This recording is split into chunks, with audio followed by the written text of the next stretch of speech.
Hello friend, welcome to my channel Aryan classes. Aryan ક્લાસીસમાં હું તમામ ધોરણ 12 કોમર્સના વિદ્યાર્થીઓનું હાર્દિક સ્વાગત કરું છું. ચલો વિદ્યાર્થી મિત્રો, આપણે આ વિડીયોની અંદર તમારી દ્વિતીય વાર્ષિક પરીક્ષા 2026 જે દરેકે દરેક જિલ્લાની અંદર હાલમાં ચાલુ છે, તો તમારી પરીક્ષાની અંદર તમને હેલ્પફુલ થાય એટલા માટે આપણે આ વિડીયોની અંદર બીજી પરીક્ષાનું એક મોસ્ટ આઈએમપી પ્રશ્નપત્રનું સોલ્યુશન કરવાના છીએ કે જે પ્રશ્નપત્ર 2026 દ્વિતીય પરીક્ષાની અંદર લેવાઈ ગયેલું છે. પ્રશ્નપત્ર વિશે આપણે વધારે થોડી ડિટેલની અંદર વાત કરીએ તો તમે જોઈ શકો છો ક્યાંનું પ્રશ્નપત્ર છે. તો બનાસકાંઠા શાળા વિકાસ સંકુલ બનાસકાંઠા જિલ્લાનું આ પેપર છે. પ્રિલિમ પરીક્ષા 2026 તમે જોશો 2026નું લેટેસ્ટ પેપર છે. તારીખ તમે અહીંયા જોઈ શકો છો. તારીખ તમે જોશો તો 17/1/2026 એટલે 17/1/2026 લેટેસ્ટ શનિવારના દિવસે. ઓકે. અને ધોરણ 12 વિષય તમારા નામાના મૂળ તત્વો એટલે તમારું એકાઉન્ટનું પેપર છે. કુલ ગુણ તમને 100 આપવામાં આવે છે, 3 કલાકનો સમય આપવામાં આવે છે. લેટેસ્ટ પેપર લેવરાઈ ગયેલું છે બનાસકાંઠા જિલ્લાનું દ્વિતીય પરીક્ષા 2026નું છે. તો જે પણ તમે જિલ્લાની અંદરથી મારો વિડીયો જોતા હોય અને તમારા જિલ્લાની અંદર જો કોમર્સની અંદર ધોરણ 12 એકાઉન્ટનું પેપર લેવાનું બાકી છે તો આ પ્રશ્ન તમારા માટે મોસ્ટ આઈએમપી છે. એનું કારણ છે કે વિદ્યાર્થીઓની કોમેન્ટ સાહેબ તમે પાટણ બનાસકાંઠા જિલ્લાના જે પેપર અપલોડ કરો છો એમાંથી બેઠા ક્વેશ્ચન પૂછાય છે. તો ખાસ તમે આ પ્રશ્નપત્રને મોસ્ટ આઈએમપી પ્રશ્નપત્ર તરીકે ઉપયોગ કરી શકો. દરેકે દરેક વિભાગની અંદરથી પરીક્ષામાં બેઠા ક્વેશ્ચન તમને જોવા મળશે. તો ખાસ તમે વિડીયોને સ્કીપ ના કરતા અંત સુધી જોવાનું ચાલુ રાખજો. ચેનલ પર નવા હો તો ચેનલને અચૂકથી સબસ્ક્રાઇબ કરી લેજો. ચલો હવે આપણે પેપરના સોલ્યુશન ઉપર જઈશું. તો પ્રશ્ન નંબર આપણે વિભાગ એ ની અંદર જવું છે. વિભાગ એ તમને ખબર છે કે 20 ગુણનો હોય છે. કેટલા ગુણનો છે? 20 ગુણનો હોય છે. અને તમને એમાં વિકલ્પો આલે છે. ભાઈ સાચો વિકલ્પ પસંદ કરીને જવાબ લખવાનો છે. દરેક પ્રશ્નનો તમને 1 ગુણ મળવા પાત્ર છે.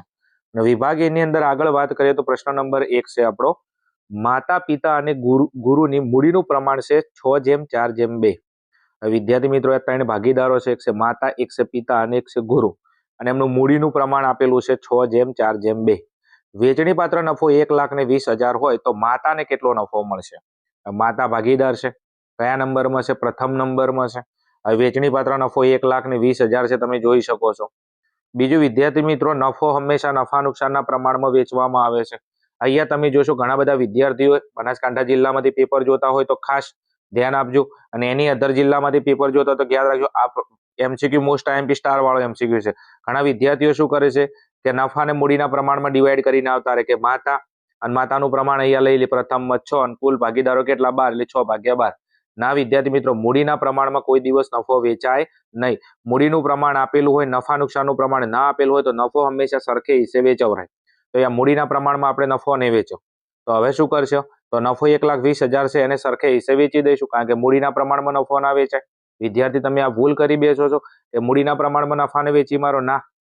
તો હવે શું કરશું? નફા નુકસાનનું પ્રમાણ ના આપેલું હોય તો આપણો એકાઉન્ટનો નિયમ છે ભાગીદારી કરાર પત્રની અંદર કે નફા નુકસાનનું પ્રમાણ ના આપેલું, નફો હંમેશા સરખે હિસ્સે વેચાય. તો 1,20,000 ને ભાગ્યા 3 ભાગીદારો કરી નાખો તો દરેક ભાગીદારના ભાગે કેટલો નફો આવશે? 40,000 રૂપિયા નફો આવશે. કેટલો આવશે? 40. તો ઓપ્શન નંબર સી આપણો સાચો જવાબ. ઓકે. બનાસકાંઠા જિલ્લામાંથી જોતા હોય તો કેટલા લોકોને આ પ્રશ્ન સાચો પડ્યો કોમેન્ટની અંદર જણાવજો. આગળ પ્રશ્ન નંબર 2, નફા નુકસાન ફાળવણી ખાતાની જમા બાકી એટલે શું? Chapter number 2. ચેપ્ટર નંબર 1 માં બી છે નફા નુકસાન ફાળવણી ખાતું, એની જમા બાકી કીધી. જમા બાકી એટલે જમા બાજુનો સરવાળો વધારે હોય. જમા બાજુ આવકો હોય અને આવકો હોય તો ધંધામાં શું થાય? નફો થાય. તો જવાબ આવશે ઓપ્શન નંબર સી, વેચણી પાત્ર નફો. ફાળવણી ખાતાની જમા બાકી એટલે શું થાય? વેચણી પાત્ર નફો. હવે તમને આની જગ્યાએ ઉધાર બાકી આલે. શું આલે? ઉધાર બાકી. તો તમારો જવાબ આવે વેચણી પાત્ર ખોટ. અને કાચો નફો અને કાચી ખોટ આ બંને વેપાર ખાતેથી મળે. વેપાર ખાતાની જમા બાકી કાચો નફો, વેપાર ખાતાની ઉધાર બાકી કાચી ખોટ. ફાળવણી ખાતાની જમા બાકી કીધી છે. જમા બાકી એટલે જમા બાજુનો સરવાળો વધારે. જમા બાજુ આવકો હોય તો આવકોનો સરવાળો વધારે, ધંધામાં નફો થાય. અને ફાળવણી ખાતેથી કયો નફો થાય? તો વેચણી પાત્ર નફો થાય. હવે આની જગ્યાએ તમારા જિલ્લામાં કદાચ ઉધાર બાકી આલે કે ફાળવણી ખાતાનું ઉધાર બાકી એટલે શું? તો ઉધાર બાજુ ખર્ચા વધારે હોય આવકો, તો ધંધામાં શું આવે છે? ખોટ. ઓકે. હાલ તમને જમા બાકી કીધી છે તો જવાબ આવશે વેચણી પાત્ર નફો. આગળ નેક્સ્ટ પ્રશ્ન નંબર 3 છે ભાગડીએ ખાલી જગ્યા મિલકત છે. દરેક લોકોને ખબર છે, ચવાઈ ગયેલો પ્રશ્ન છે, તો બી પરીક્ષામાં વારંવાર પ્રશ્ન પૂછે છે. ભાગડીએ ખાલી જગ્યા મિલકત છે તો ભાગડીએ શું છે? અદ્રશ્ય મિલકત છે. ધંધાની પ્રતિષ્ઠા ધરાવતી શું છે? અદ્રશ્ય મિલકત છે. નેક્સ્ટ ક્વેશ્ચન નંબર આગળ 4 માં જવું છે. પાઘડી એ ખાલી જગ્યાનું નાણાકીય મૂલ્ય છે. પાઘડી એ ખાલી જગ્યાનું નાણાકીય મૂલ્ય છે, તો જવાબમાં આવશે ધંધાકીય એકમની પ્રતિષ્ઠા. આપણી વ્યાખ્યા છે કે ધંધાકીય એકમની પ્રતિષ્ઠા મૂલ્ય ધરાવતી અદ્રશ્ય મિલકતને પાઘડી કહેવામાં આવે છે. પાઘડી એ શું છે? ધંધાકીય એકમની પ્રતિષ્ઠા છે, શાખ છે. આગળ પ્રશ્ન નંબર 5 છે. નફા નુકસાન હવાલા ખાતાને ખાલી જગ્યા ખાતા તરીકે ઓળખવામાં આવશે. સ્ટાર વાળો પ્રશ્ન છે. કાલે મેં એક પ્રશ્નપત્ર અપલોડ કરેલું, કીધું હતું કે આ પ્રશ્ન જોઈને જાજો. એની અંદર બી કીધું હતું અને તમારા માટે કહું છું, આ પ્રશ્ન તમારી પરીક્ષામાં 1000% ને 1000% હશે. નફા નુકસાન હવાલા ખાતાને શું કહેવામાં આવે છે? તો એનું બીજું નામ છે પુનઃ મૂલ્યાંકન ખાતું. આમ જનરલી એવો પ્રશ્ન પૂછાય છે કે પુનઃ મૂલ્યાંકન ખાતાને બીજા કયા નામે ઓળખવામાં આવે? તો નફા નુકસાન હવાલા ખાતા. નફા નુકસાન હવાલા ખાતું એ જ શું છે? પુનઃ મૂલ્યાંકન ખાતું છે. ઓકે, હવે આ પ્રશ્ન જે એમાં છે ને એ પણ આઈએમપી છે. સંપાદન ખાતું, આ કોનું બીજું નામ છે? તો માલ મિલકત નિકાલ ખાતાનું. કોનું નામ છે? માલ મિલકત નિકાલ ખાતાનું બીજું નામ છે. જો માલ મિલકત નિકાલ ખાતાનું બીજું નામ પૂછી લે તો તમારા જવાબમાં આવશે સંપાદન ખાતું. આ પ્રશ્ન વારંવાર પૂછાય એટલા માટે કહું છું. અહીંયા તમને કીધું નફા નુકસાન હવાલા ખાતું, એને બીજા કયા નામે? તો પુનઃ મૂલ્યાંકન ખાતું. પુનઃ મૂલ્યાંકન ખાતાનું બીજું નામ એ જ શું છે? નફા નુકસાન હવાલા ખાતું. આ સંપાદન ખાતું, એનું બીજું નામ શું છે? માલ મિલકત નિકાલ ખાતું છે. આગળ નેક્સ્ટ પ્રશ્ન નંબર 6. ભાગીદારી પેઢીના પુનર્ગઠન વખતે પાકા સરિયામાં દર્શાવેલ પાઘડી ક્યાં લખાવશે? આ ભાગીદારી પેઢીનું પુનર્ગઠન થાય પાકા સરિયામાં જે પાઘડી આલે તો તમને ખબર છે કે આ પાઘડી કઈ પાઘડી હોય? જૂની પાઘડી હોય. અને જૂની પાઘડીને તમારે શું કરવી પડે? માંડી વાળવી પડે. અને માંડી વાળો તો ભાગીદારના મૂડી ખાતે તમે શું કરશો? ઉધાર કરશો. તો આવો પ્રશ્ન ગોતો. તો ઓપ્શન નંબર એ માં આપેલો છે. જો ભાગીદારના મૂડી કે ચાલુ ખાતે ઉધાર બાજુ. થઈ ગયું? ભાગીદારના મૂડી કે ચાલુ ખાતે ઉધાર બાજુ. પાઘડી મિલકત છે, મિલકતની ઉધાર બાકી અને માંડી વાળો તેની જમા બાકી થાય. અને ભાગીદારના મૂડી કે ચાલુ ખાતે શું થાય? ઉધાર થાય. પાઘડી ખાતે જમા થાય. ચલો નેક્સ્ટ પ્રશ્ન નંબર 27. હિસાબી ધોરણ 26 પ્રમાણે સ્વમૂલ્યાંકન દ્વારા આંકવામાં આવેલી પાઘડી ક્યાં દર્શાવાશે? બનાસકાંઠા જિલ્લાની અંદરથી જો પેપર આપ્યો તો ઘણા બધા વિદ્યાર્થીઓના પ્રશ્ન ખોટો પડેલો છે. સમજો, અહીંયા કીધું હિસાબી ધોરણ 26 કીધું છે. જો આમ જનરલી પાઘડી ક્યાં દર્શાવાય? તો પાકા સરિયામાં મિલકત લેણા બાજુ આવે. પણ અહીંયા તમને પાઘડી કઈ કીધું છે? હિસાબી ધોરણ 26 કીધું છે. સ્વમૂલ્યાંકન દ્વારા, એટલે ભાગીદારો આંતરિક રીતે પાઘડી ઊભી કરેલી હોય, જાતે પાઘડી ઊભી કરેલી હોય, તો એ પાઘડી ક્યાં દર્શાવાય છે? તો જવાબ આવશે આપેલ પૈકી એક પણ નહીં. ઓપ્શન નંબર ડી આપણો સાચો જવાબ. આપેલ પૈકી એક પણ નહીં. કારણ કે તમારો ચેપ્ટર નંબર 5 છે. ચેપ્ટર નંબર 5 જે પ્રવેશની અંદર એક મુદ્દો આપેલો છે, એ મુદ્દાની અંદર જોજો એ હિસાબી ધોરણ 26 પ્રમાણે સમૂલ્યાંકન દ્વારા આંકવામાં આવેલી પાઘડી પાકા સરિયામાં દર્શાવવામાં આવતી નથી. તો જવાબ આવશે ઓપ્શન નંબર ડી, આપેલ પૈકી એક પણ નહીં. ફરી ખાલી પાઘડી કીધું હોત, ખાલી પાઘડી સ્વમૂલ્યાંકન ના કીધું હોત, હિસાબી ધોરણ 26 ના કીધું હોત, તો પાઘડી ચો આવત? પાકા સરિયામાં મિલકત લેણા બાજુ આવત. પણ આ પ્રશ્નની અંદર તમને પાઘડી કઈ કીધું છે? હિસાબી ધોરણ 26 સ્વમૂલ્યાંકન દ્વારા. હિસાબી ધોરણ 26 સ્વમૂલ્યાંકન દ્વારા એવો નિયમ છે કે પાઘડી પાકા સરિયામાં આવે નહીં. તો પાકા સરિયામાં મિલકત લેણા બાજુ ના આવે તો આપણો જવાબ આવશે આપેલ પૈકી એક પણ નહીં. એ પાઘડી ધંધામાં કોઈ જગ્યાએ દર્શાવી શકાય નહીં. કારણ કે સ્વમૂલ્યાંકન દ્વારા આંકવામાં આવેલી છે. હિસાબી ધોરણ 26 કે છે, હું નથી કહેતો. પ્રશ્ન નંબર 8. નવો ભાગીદાર તેના ભાગની પાઘડીની રકમ રોકડમાં લાવે છે ત્યારે ખાલી જગ્યા ખાતું જમા થાય. નવો ભાગીદાર પાઘડી રોકડમાં લાવે છે ત્યારે કયું ખાતું જમા થાય? તો તમને ખબર છે કે પાઘડીના પ્રીમિયમનું ખાતું જમા થાય. વ્યાખ્યા છે કે નવો ભાગીદાર પાઘડી પેટે જે રોકડમાં રકમ લાવે છે તેને પાઘડીનું પ્રીમિયમ કહેવામાં આવે છે. નામનો જ લખે છે આપણે, રોકડ બેંક ખાતે ઉધાર, તે પાઘડીના પ્રીમિયમ ખાતે જમા. તો પાઘડીના પ્રીમિયમ ખાતે શું થાય? જમા. ઓની આમનો જ છે, રોકડ ખાતે ઉધાર, તે પાઘડીના પ્રીમિયમ ખાતે જમા. તો પાઘડીના પ્રીમિયમ ખાતે શું થાય? જમા થાય. તો જવાબ આવશે ઓપ્શન નંબર બી. ક્લિયર? પાઘડીના પ્રીમિયમ ખાતે જમા થાય. આગળ નેક્સ્ટ પ્રશ્ન નંબર 9. જ્યારે ફક્ત નફા નુકસાનનું જૂનું પ્રમાણ જ આપેલું હોય, ફક્ત નફા નુકસાનનું જૂનું પ્રમાણ આપેલું હોય ત્યારે બાકીના ભાગીદારનું લાભનું પ્રમાણ કયું થાય? કોઈ આધાર ના હોય ત્યારે જૂનું પ્રમાણ એ તમારું લાભનું પ્રમાણ બની જાય. ફક્ત દાખલામાં તમને નફા નુકસાનનું જૂનું પ્રમાણ આપેલું હોય છે અને એવા સંજોગોમાં બાકીના ભાગીદારોનું લાભનું પ્રમાણ શોધવું હોય તો તમારું જે જૂનું પ્રમાણ છે એ જ તમારું શું બની જશે? લાભનું પ્રમાણ બની જશે. કોઈ આધાર ના હોય ત્યારે મગજમાં રાખજો. અને જૂનું પ્રમાણ એ ત્યાગનું પ્રમાણ બને, જૂનું પ્રમાણે નવું પ્રમાણ બને, જૂનું પ્રમાણ લાભનું પ્રમાણ બને. કોઈ આધાર ના હોય તો જૂના પ્રમાણમાં ત્રણે પ્રશ્નો આવે. જૂનું પ્રમાણ, લાભનું પ્રમાણ, જૂનું પ્રમાણ, ત્યાગનું પ્રમાણ, જૂનું પ્રમાણ, નવું પ્રમાણ. પણ આવું ક્યારે કરવાનું કે જ્યારે ફક્ત નફા નુકસાનનું જૂનું પ્રમાણ આપેલું હોય ત્યારે. તો લાભનું પ્રમાણ બરાબર શું થાય? જૂનું પ્રમાણ થાય. જૂનું પ્રમાણ એ તમારું લાભનું પ્રમાણ બની જાય. આગળ નેક્સ્ટ, ભાગીદારી પેઢીનું વિસર્જન કેટલી રીતે થાય છે? ભાગીદારી પેઢીનું વિસર્જન કેટલી રીતે થાય છે? મોસ્ટ આઈએમપી સ્ટાર વાળો પ્રશ્ન છે, તૈયાર કરજો. વિભાગ બી નો પ્રશ્ન છે. ભાગીદારી પેઢીનું વિસર્જન બે રીતે થાય. Option number B. ભાગીદારી પેઢીનું વિસર્જન કેટલી રીતે થાય છે? બે રીતે થાય છે. ચેપ્ટર નંબર જે આપણું 7 છે વિસર્જનમાં, પહેલા જ પેજ ઉપર તમને પ્રસ્તાવનાની અંદર જ આપેલો ક્વેશ્ચન છે કે વિસર્જન બે રીતે થાય. કઈ કઈ? તો એક છે અદાલત દ્વારા વિસર્જન, એક છે સામાન્ય વિસર્જન. સામાન્ય વિસર્જન અને અદાલત દ્વારા વિસર્જન. તો વિસર્જનની બે રીતો છે. આ પ્રશ્ન વિભાગ બી માં પૂછાય. તો વિસર્જન કેટલી રીતે થાય? બે. કઈ કઈ? તો એક સામાન્ય વિસર્જન અને અદાલત દ્વારા વિસર્જન. આગળ નેક્સ્ટ, ક્વેશ્ચન નંબર 11. ભાગીદારી પેઢીના વિસર્જન સમયે સૌપ્રથમ કઈ રકમ ચૂકવવામાં આવે છે? ભાગીદારી પેઢીના વિસર્જન સમયે સૌપ્રથમ કઈ રકમ ચૂકવવામાં આવે છે? તો અહીંયા ચૂકવણીનો ક્રમ છે. સૌપ્રથમ કીધેલું છે તો સૌપ્રથમ તમને ખબર છે કે પેઢીનો વિસર્જન ખર્ચ ચૂકવરાય પહેલા નંબરમાં.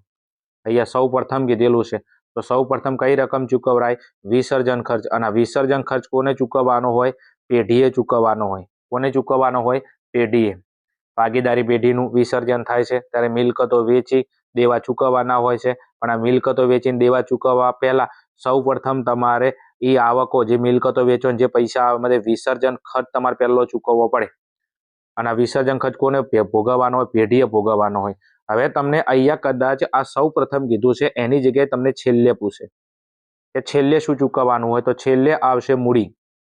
છેલ્લે તમારા જવાબમાં આવશે ભાગીદારોની મૂડી. પહેલા નંબરમાં પૂછે તો વિસર્જન ખર્ચ, અને પહેલાની જગ્યાએ છેલ્લે પૂછે તો છેલ્લા નંબરમાં તમે શું ચૂકવશો? ભાગીદારની મૂડી. આગળ નેક્સ્ટ, પ્રશ્ન નંબર 12.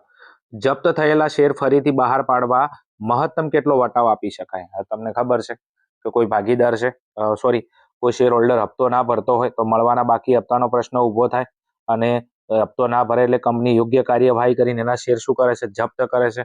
અને જપ્ત કરેલા શેર ફરીથી બહાર પાડે તો એ કેટલો વટાવ આપી શકે? તો જવાબ આવશે ઓપ્શન નંબર ડી, શેર જપ્તીની રકમ જેટલો. અગાઉ જે શેર જપ્ત કરેલા હોય ત્યારે કંપનીને જે શેર જપ્તી ખાતે જેટલી રકમ જમા કરેલી હોય એટલો વટાવ આપી શકે. દાખલા તરીકે જપ્તી વખતે એને 5 રૂપિયા જમા કરેલા છે તો વધુમાં વધુ કેટલો વટાવ આપે? 5 રૂપિયા વટાવ આલે. એટલે આગળ જપ્તી ખાતે જેટલો તમને ફાયદો થયો હોય એટલો વટાવ કંપની આલે, અને જપ્તી ખાતે જેટલી રકમ કંપનીને મળી, જપ્તી કંપનીનો ફાયદો છે, અને એટલો વટાવ કંપની આપી શકે છે. એનાથી વધારે વટાવ કંપની આપી શકે નહીં. આગળ નેક્સ્ટ, 13મો, કંપનીના મૂળ માલિકો કોને કહેવામાં આવે છે? કંપનીના મૂળ માલિકો કોને કહેવામાં આવે છે? તો જવાબ આવશે શેર હોલ્ડરો. શું જવાબ આવશે? શેર હોલ્ડરો. અને કયા શેર હોલ્ડરો? તો ઇક્વિટી શેર હોલ્ડરો. એ લખેલું નહીં, આખું આવે ઇક્વિટી શેર હોલ્ડરો. તો ઇક્વિટી શેર હોલ્ડરો એ કંપનીના શું છે? મૂળ સાચા માલિકો છે. પાકું, કંપનીના મૂળ માલિકો, સાચા માલિકો કોણ છે? તો શેર હોલ્ડરો. અને શેર હોલ્ડરમાં કયા શેર હોલ્ડરો? ઇક્વિટી શેર હોલ્ડરો. આ ઇક્વિટી શેર હોલ્ડરો કંપનીના શું છે? માલિકો છે. ઓકે, નેક્સ્ટ, આગળ, પ્રશ્ન નંબર 14.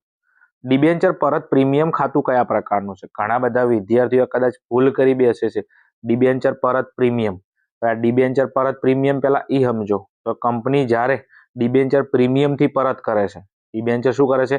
પ્રીમિયમથી પરત કરે છે, તો એ પ્રીમિયમને શું કહેવાય? ડિબેન્ચર પરત પ્રીમિયમ. અને ડિબેન્ચર પરત પ્રીમિયમ કંપની માટે આ શું છે? દેવું છે. શું છે? દેવું છે. અને આ કયા પ્રકારનું ખાતું હોય? તો દેવાના ખાતા બધા વ્યક્તિ ખાતામાં જાય. તમને ખબર છે 11માંનો આપણો એકાઉન્ટનો નિયમ છે કે જેટલો દેવાના ખાતા હોય આ બધા ખાતા શેમાં જાય? વ્યક્તિ ખાતામાં જાય. તો ડિબેન્ચર પરત પ્રીમિયમ કયા પ્રકારનું ખાતું છે? તો અહીંયા જવાબ આવશે ઓપ્શન નંબર એ, વ્યક્તિ ખાતું. કારણ ડિબેન્ચર પ્રીમિયમથી તમારે ચૂકવવાના હોય તો એ તમારા માટે શું છે? દેવું છે. તમારે આજે ને તો કાલે પ્રીમિયમ આલવું પડશે. તમે બોલ્યા છો કે અમે ભાઈ પ્રીમિયમથી તમને પૈસા પાછા આલજો, તો એ આપણું દેવું છે. દેવાના ખાતા શેમાં જાય? વ્યક્તિ ખાતામાં જાય. ક્લિયર? તો ડિબેન્ચર પરત પ્રીમિયમ એ કયા પ્રકારનું ખાતું છે? તો જવાબ આવશે ઓપ્શન નંબર એ, વ્યક્તિ ખાતું. દેવાનું ખાતું છે એટલા માટે. આગળ નેક્સ્ટ, પ્રશ્ન નંબર આગળ વાત કરીએ તો 15 છે. મિલકતોના ઉપયોગ અંગેની માહિતી કયું વિશ્લેષણ આપે છે? મિલકતોના ઉપયોગ અંગેની માહિતી કયું વિશ્લેષણ આપે છે? તો તમને ખબર છે કે નાણાકીય વિશ્લેષણ 4 બાબતોનું વિશ્લેષણ કરે છે. કયું કયું? તો પહેલા નંબરની અંદર નફાકારકતા, તરલતા, સદ્ધરતા અને કાર્યક્ષમતા. મિલકતોના ઉપયોગ અંગેની માહિતી કયું વિશ્લેષણ? આ તો જવાબ આવશે ઓપ્શન નંબર એ, કાર્યક્ષમતાનું વિશ્લેષણ. આ કાર્યક્ષમતાનું વિશ્લેષણ છે એ શેની માહિતી આપે છે? મિલકતોના ઉપયોગ અંગેની માહિતી આપે છે.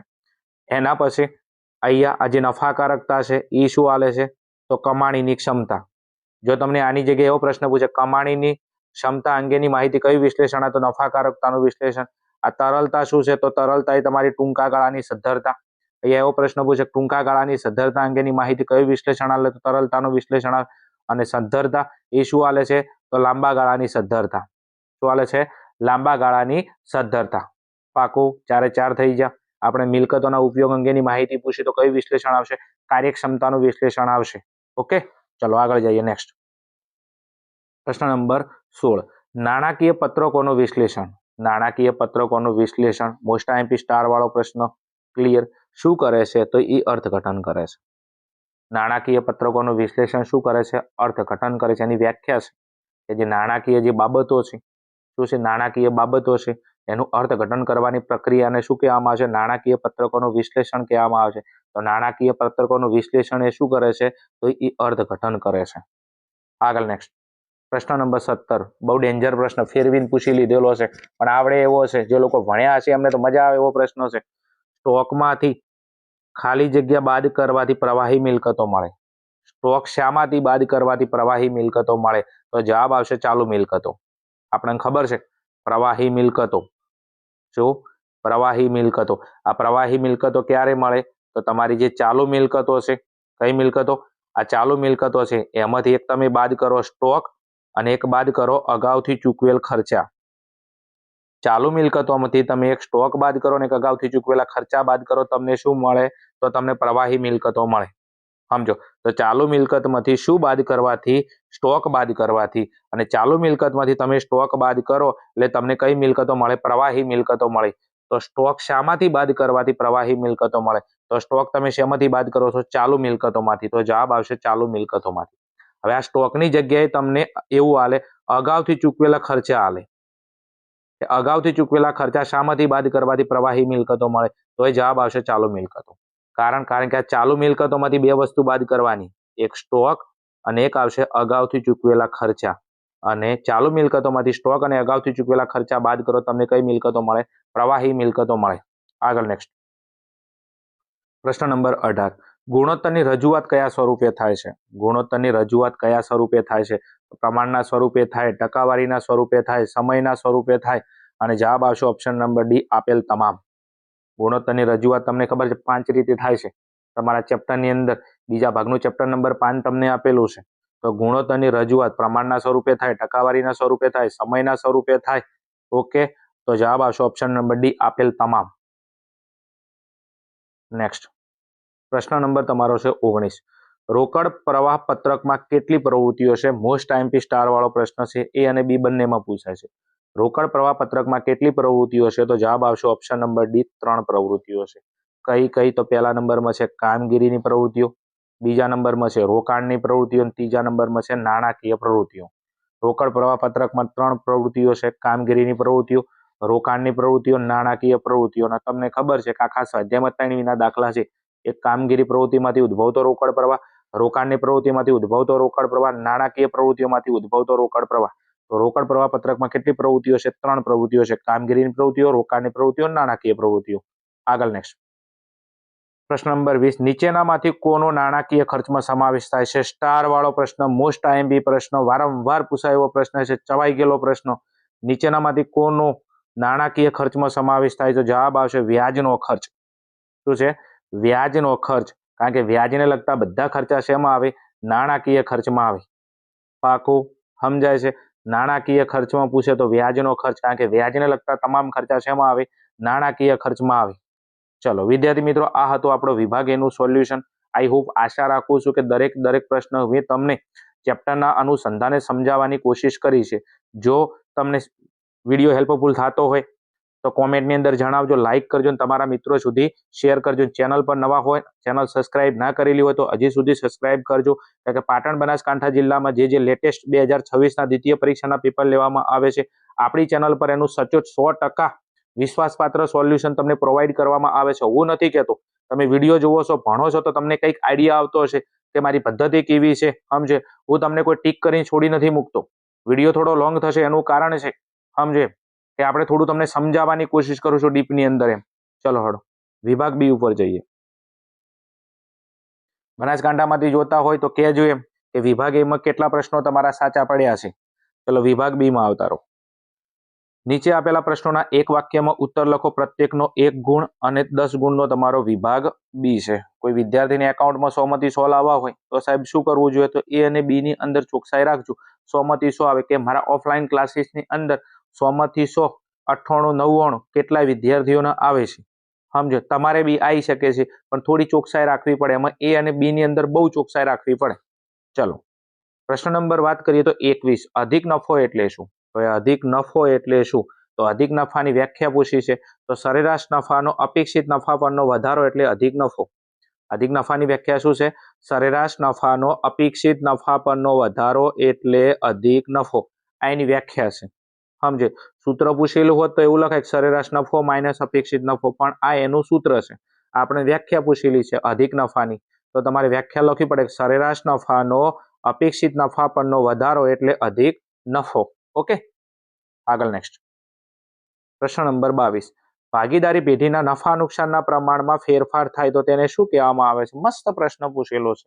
પુનર્ગઠનની વ્યાખ્યા તમને ખબર છે કે જુદા જુદા કારણોસર ભાગીદારી પેઢીમાં થતા ફેરફારને શું કહેવામાં આવે છે? પુનર્ગઠન કહેવામાં આવે છે.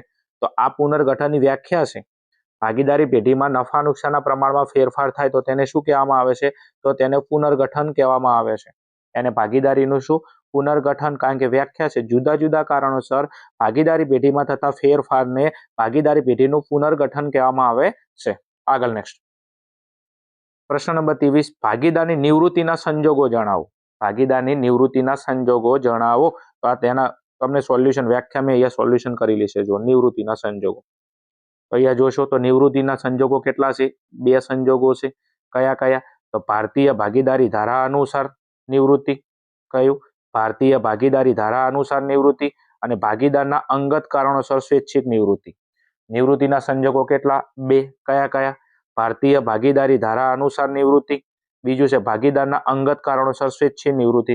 એક ભાગીદારને ભાગીદારીના કાયદા અનુસાર નિવૃત્ત કરવામાં આવે, નિવૃત્ત થઈ શકે છે. બીજું એના અંગત કારણોસર સ્વૈચ્છિક રીતે નિવૃત્ત થઈ શકે છે. આગળ નેક્સ્ટ એના પછી છે પ્રશ્ન નંબર 24. મરજિયાત વિસર્જન એટલે શું? શું મરજિયાત વિસર્જન એટલે શું? આનું બી સોલ્યુશન લખેલું છે. તમને મૌખિક કરતા લખેલું છે, મજા આવશે. અહીંયા લખેલું છે, જો બધા ભાગીદારો ભાગીદારી પેઢીનું વિસર્જન કરવા સંમત થાય તો ભાગીદારી પેઢીનું વિસર્જન થાય છે તેને મરજિયાત વિસર્જન કહેવામાં આવે છે. એટલે બધા ભાગીદારો સંમત થઈ, બધા ભાગીદારો ભેગા થઈને ભાગીદારી પેઢીનું વિસર્જન કરવા માટે જે સંમત થાય પેઢીનું જે વિસર્જન કરે એને શું કહેવાય?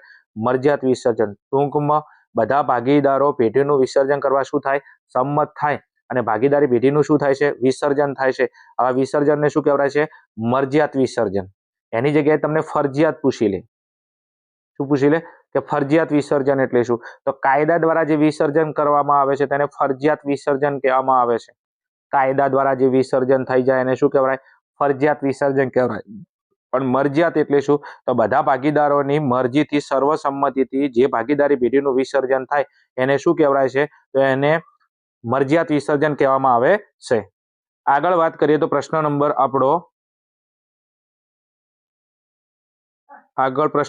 છે આપણો 25. પેઢીના વિસર્જન સમયે છેલ્લે કઈ ચૂકવણી કરવામાં આવે છે? આગળ મેં તમને વાત કરી પણ ફરી પ્રશ્ન પૂછ્યો છે.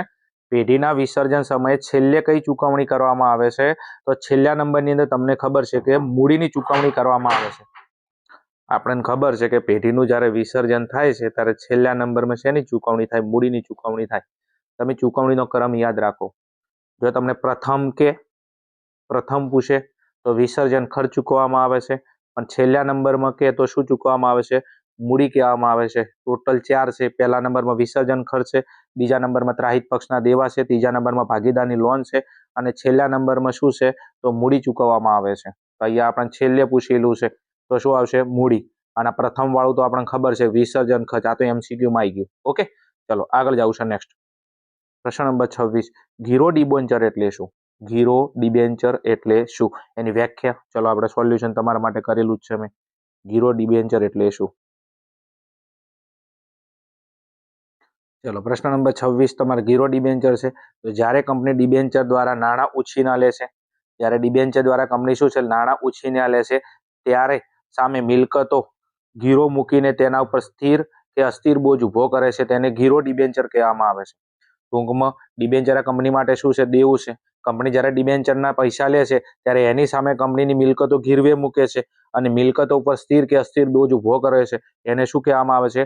ગીરો ડિબેન્ચર કહેવામાં આવે છે. ટૂંકમાં મિલકતો ગીરવે મેલી અને કંપની જે મિલકતો પર બોજ ઉભો કરે છે, જે નાણાં ઉછીના લે છે, એને ગીરો ડિબેન્ચર કહેવામાં આવે છે. આગળ નેક્સ્ટ પ્રશ્ન નંબર આગળ વાત કરીએ તો છે 27મો. કાચા નફાના ગુણોત્તરનું સૂત્ર જણાવો. કાચા નફાના ગુણોત્તરનું સૂત્ર જણાવો. અહીંયા લખેલું છે, તમે જુઓ.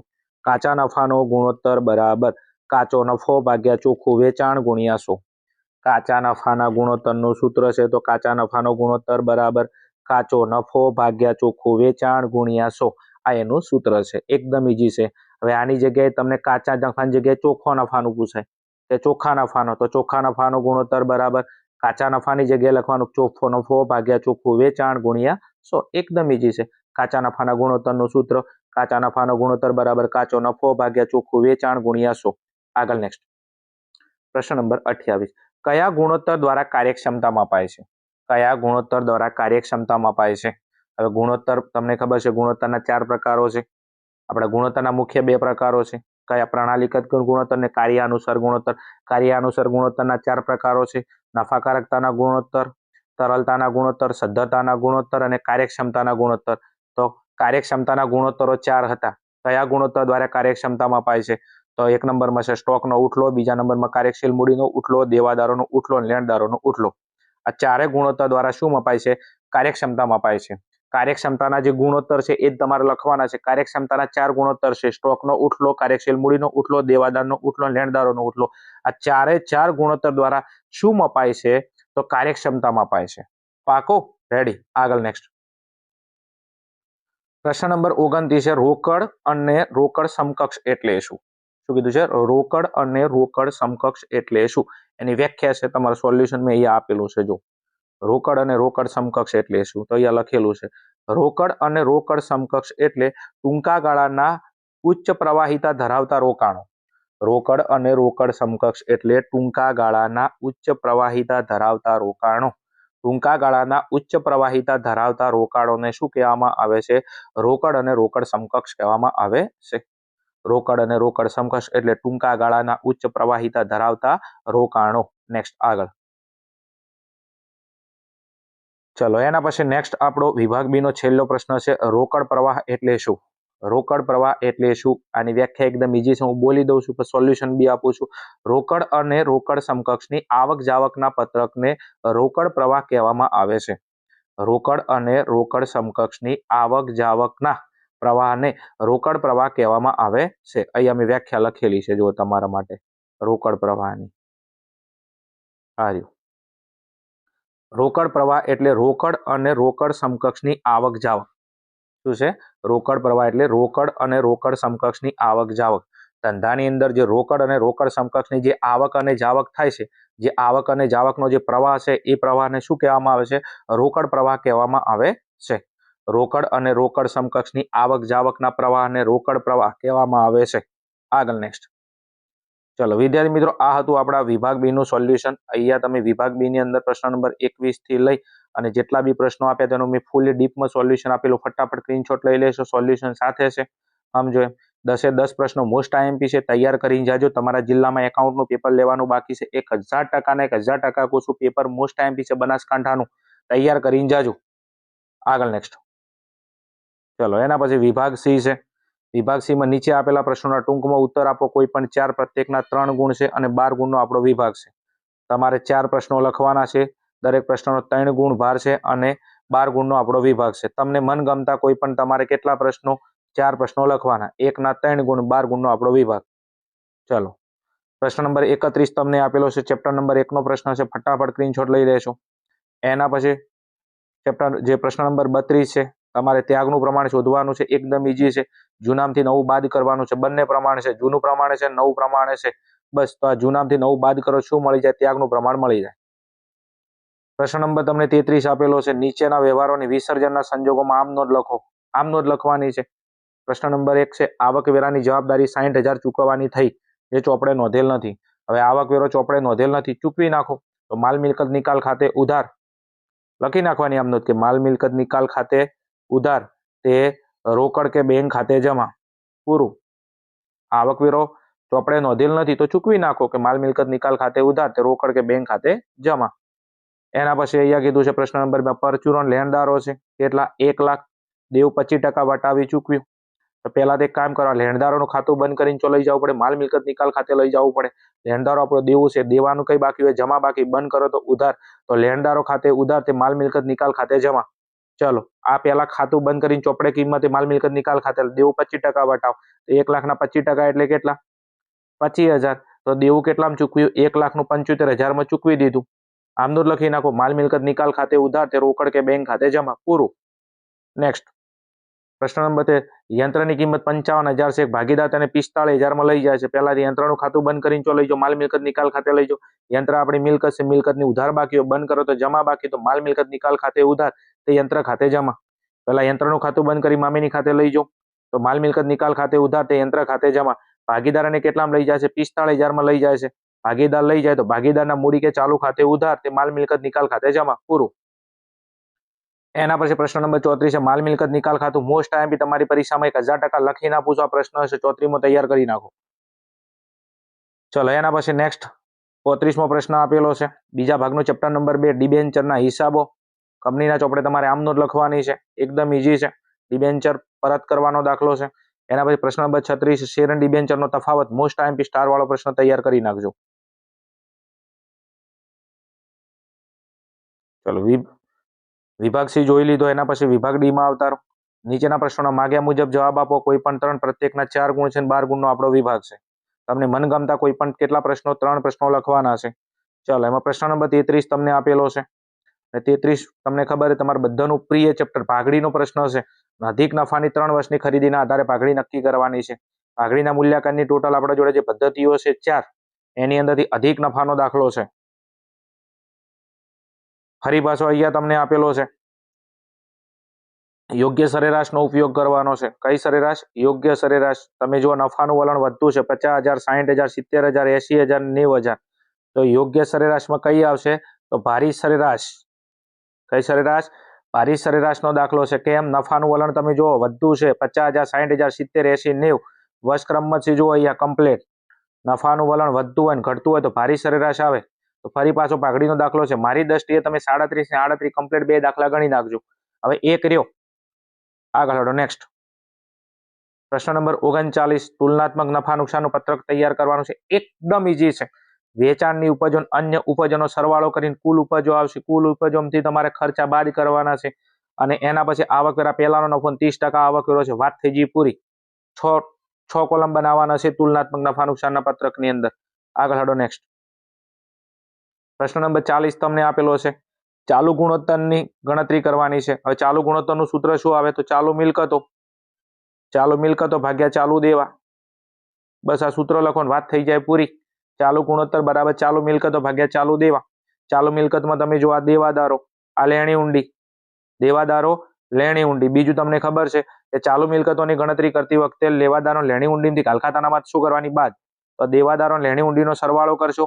180 અને 30 કેટલા? 210. 210 માંથી 10 બાદ કરો એટલે 2 લાખ રૂપિયા. બીજું સ્ટોક પ્લસ કરી નાખો, રોકડ ને રોકડ સમકક્ષ પ્લસ કરી નાખો. ચલો પૂરી થઈ ગઈ. એના પછી ચાલુ દેવા. ચાલુ દેવાની અંદર દેવી ઊંડી છે, ટૂંકા ગાળાની લોન છે, ખર્ચા ચૂકવવાના બાકી. આ 3 સમજ आहे ચાલુ દેવાની અંદર. ક્લિયર? અને બાકી તમારી મિલકતો છે. મિલકતોમાંથી તમે આ 10,000 રૂપિયા શું બાદ કરશો? દેવાદારોમાંથી કાલખાતાનામાં બાદ કરવાની. પછી ચાલુ મિલકતો ચાલુ દેવા વડે ભાગી નાખો એટલે ચાલુ ગુણોત્તર મળી જશે. નેક્સ્ટ પ્રશ્ન નંબર 41 શું કીધું છે? નાણાકીય પ્રવૃત્તિમાંથી ઉદ્ભવતા પ્રવાહની ગણતરી કરો. એકદમ ઈઝી પ્રવાહ છે. નાણાકીય પ્રવૃત્તિમાંથી ઉદ્ભવતો પ્રવાહ છે. ટાઈમના લીધે સમજાતો નથી, બાકી આવડે એવો છે. રેડી? નેક્સ્ટ ચલો એના પછી નેક્સ્ટ આપણે આવતા રહીશું વિભાગ ઈ ની અંદર. વિભાગ ઈ માગ્યા મુજબ જવાબ આપો. પ્રત્યેકના 8 ગુણ 24 ગુણનો વિભાગ છે. એ 8 પ્રશ્નો લખવાના છે, સોરી 8 ગુણ છે, 3 પ્રશ્નો, એમ કરીને 24 ગુણનો આપણો આ વિભાગ છે. એમાં પહેલા નંબરની અંદર તમને પ્રવેશનો દાખલો આપેલો છે. અહીંયા જોશો, ફટાફટ સ્ક્રીનશોટ લઈ લેશું. તમને પાકું સરવૈયું આપેલું છે અને એના પછી તમને અહીંયા હવાલા આપેલા છે. 1, 2, 3, 4, 5, 6 પાકા સરવૈયા અને હવાલાના આધારે તમારે પુનઃમૂલ્યાંકન ખાતું, ભાગીદારના મૂડી ખાતા, રોકડ બેંક ખાતું, પ્રવેશ બાદનું પાકું સરવૈયું તૈયાર કરવાનું છે. તમે આઈએમપી દાખલા તરીકે આ દરેકે દરેક દાખલા તૈયાર કરી શકો છો. ફાઇનલી પરીક્ષામાં તમને દાખલા જોવા મળશે. નેક્સ્ટ પ્રશ્ન નંબર 43 છે. ફરી તમારે પાકું સરવૈયું આપેલું છે. શેનો દાખલો છે? તો પ્રવેશનો દાખલો છે. ફરી પાછો જો બીજો પ્રવેશનો દાખલો છે. પાકું સરવૈયું છે. ફટાફટ સ્ક્રીનશોટ પાડી લેશું. તમને હવાલા આપેલા છે, અહીંયા તમે જોશો 1, 2, 3, 4, 5, 6, 7 અને 8 અને હવાલાને ધ્યાનમાં લઈ અને ફરી તમારે પુનઃમૂલ્યાંકન ખાતું, ભાગીદારના મૂડી ખાતા, રોકડ બેંક ખાતું, પ્રવેશ બાદનું પાકું સરવૈયું તમારે તૈયાર કરવાનું છે. ચલો આગળ વધવું છે તો તમે અહીંયા જોઈ શકો છો પ્રશ્ન નંબર આપણો 44 છે. 44 ની અંદર તમને સરસ મજાની સૂચના આપેલી છે. સૂચના તમે જોઈ શકો છો. સ્ક્રીનશોટ લેવો હોય તો ફટાફટ લઈ શકો છો. અને અહીંયા નીચે તમને સરસ મજાના હવાલા આપેલા છે અને તમને એમ કીધું છે કે ઉપરની માહિતી પરથી પુનઃમૂલ્યાંકન ખાતું, ભાગીદારોના મૂડી ખાતા અને નિવૃત્તિ બાદનું પાકું સરવૈયું તમારે તૈયાર કરવાનું છે. અહીંયા તમને જે હવાલા આપેલા છે, જે માહિતી આપી છે એના આધારે. ઓકે, સ્ક્રીનશોટ લેવો હોય તો ફટાફટ લઈ શકો છો. પીડીએફ તમારે જોવે છે તો પીડીએફ માટે તમારે અહીંયા આ વિડીયોની નીચે ડિસ્ક્રિપ્શનમાં લિંક આપેલી છે, ત્યાં જઈ અને તમે ટેલિગ્રામ ચેનલની અંદર જોઈન થઈ જાઓ. ત્યાં તમને આપણી આ જે પીડીએફ છે પેપરની એ તમને મળી રહેશે. ચાલો, પ્રશ્ન નંબર તમારો 45 છે. ફટાફટ સ્ક્રીનશોટ લઈ લેશું. ચલો આગળ વધીએ છીએ તો અહીંયા તમારો પ્રશ્ન નંબર 46 છે. ફટાફટ સ્ક્રીનશોટ લઈ લો, પછી આપણે આગળ વધીએ છીએ. ચલો, અહીંયા વિભાગ ડી તમારો પૂરો થાય છે અને અહીંયા તમને હવે વિભાગ એફ ની શરૂઆત થાય છે. વિભાગ એફ તમારો 22 ગુણમાં પૂછાય છે અને પ્રત્યેક પ્રશ્નના તમને કેટલા ગુણ મળે છે? 11 ગુણ મળે છે. પ્રશ્ન નંબર 47 છે, તમે જોઈ શકો છો. વાર્ષિક હિસાબો તમારે તૈયાર કરવાના છે. સરસ મજાનો દાખલો આપેલો છે. ચલો આગળ વધું છું. અહીંયા તમને કાચું સરવૈયું આપેલું છે. ફટાફટ તમે એનો સ્ક્રીનશોટ લઈ લો, જરા બતાવી દઉં. ચલો, અહીંયા તમને હવાલાઓ આપેલા છે. 1, 2, 3, 4 અને 5 હવાલાઓ આપેલા છે. એના આધારે તમારે વાર્ષિક હિસાબના દાખલા ગણવાના છે. ચલો પછી ત્યાંથી આગળ વધીએ તો પ્રશ્ન નંબર આપણો 48 છે. તમને કાચું સરવૈયું આપેલું છે, તમે અહીંયા જોઈ શકો છો. વધારાની માહિતી તમને નીચે આપેલી છે અને એના આધારે તમારે કંપનીના વાર્ષિક હિસાબો તૈયાર કરવાના છે. ચલો, અહીંયા આપણો આ વિડીયો પૂરો થાય છે, પેપર પણ પૂરું થાય છે. મારા દરેક વાલા વિદ્યાર્થીઓ, દરેક વિદ્યાર્થીને જણાવવાનું, તમને આપણી ચેનલ ઉપયોગી થતી હોય તો જરા ચેનલને સબસ્ક્રાઇબ કરી અને વિડીયોને તમારા મિત્રો સુધી શેર કરી દેજો અને વિડીયોને જરા લાઇક કરતા રહેજો. અને હા, ખાસ વાત કરું તો પાટણ અને બનાસકાંઠા જિલ્લાના જે તમારા કોમર્સના પેપર છે એ તમને આપણી ચેનલની અંદર મળી જવાના છે. તો ફટાફટ ચેનલને સબસ્ક્રાઇબ કરીને રાખી લેજો. ચલો મળીશું નેક્સ્ટ વિડીયોમાં. ત્યાં સુધી જોતા રહેશો આર્યન ક્લાસીસ.